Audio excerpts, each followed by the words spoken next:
নমস্কার বন্ধুরা, সিঙ্গালীলা পাস ট্রেকিংয়ের পঞ্চম এবং শেষ পর্বে আজকে শোনাবো গুরদুম এবং শ্রীখলার গল্প।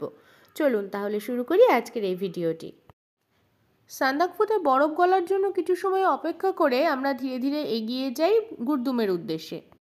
সদ্য হয়ে যাওয়া স্নোফলের কারণে রাস্তা ছিল প্রচণ্ড পিচ্ছিল এবং কর্দমাক্ত, তাই অত্যন্ত ধীর গতিতে পা ফেলে আমাদের নিচের দিকে নামতে হচ্ছিল। কিছু সময় পর অবশ্য রোদের দেখা মেলে এবং গাছের আড়াল থেকে বিদায়বেলায় আরও একটিবার দেখা পেলাম কাঞ্চনজঙ্ঘাকে।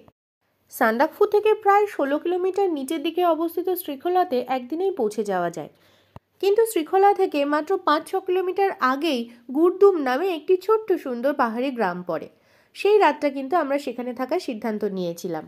মাত্র 5-6টি পরিবার নিয়ে গঠিত এই গুরদুম গ্রামটি ছিল চারিদিকে ঘন জঙ্গলে ঘেরা এবং সুন্দর সুন্দর পাহাড়ি ফুল দিয়ে সাজানো।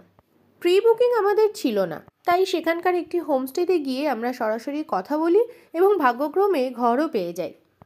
সেই রাতটা সেখানে কাটিয়ে আমরা পরদিন শ্রীখলা নেমে আসার সিদ্ধান্ত নিই। হোমস্টেটির মালকিনের ব্যবহার আমাদের মুগ্ধ করেছিল। পরদিন সকালে চা বিস্কিট খেয়ে আমরা বেরিয়ে পড়ি শ্রীখলার উদ্দেশ্যে। গুরদুম খোলাকে পাশে রেখে সোজা এগিয়ে যাওয়া শ্রীখলার দিকে। সান্দাকফু থেকে শ্রীখলা যাওয়ার পুরো রাস্তাতেই আছে পাইন এবং সরু সরু বাঁশ গাছের ঘন জঙ্গল।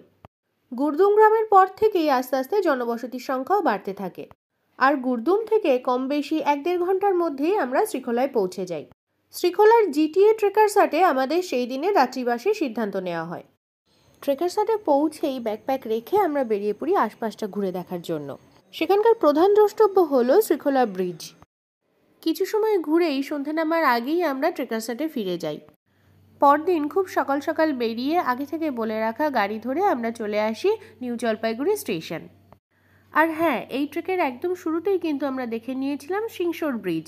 এটি হলো এশিয়ার সেকেন্ড হাইয়েস্ট সাসপেনশন ব্রিজ। তাহলে বন্ধুরা, কেমন লাগলো আমার এই সিঙ্গালীলা পাস ট্রেকিংয়ের গল্প? এইরকম ট্রেকিং আর অফবিট ডেস্টিনেশনের গল্প জানতে হলে দেখতে হবে আমার চ্যানেলটি।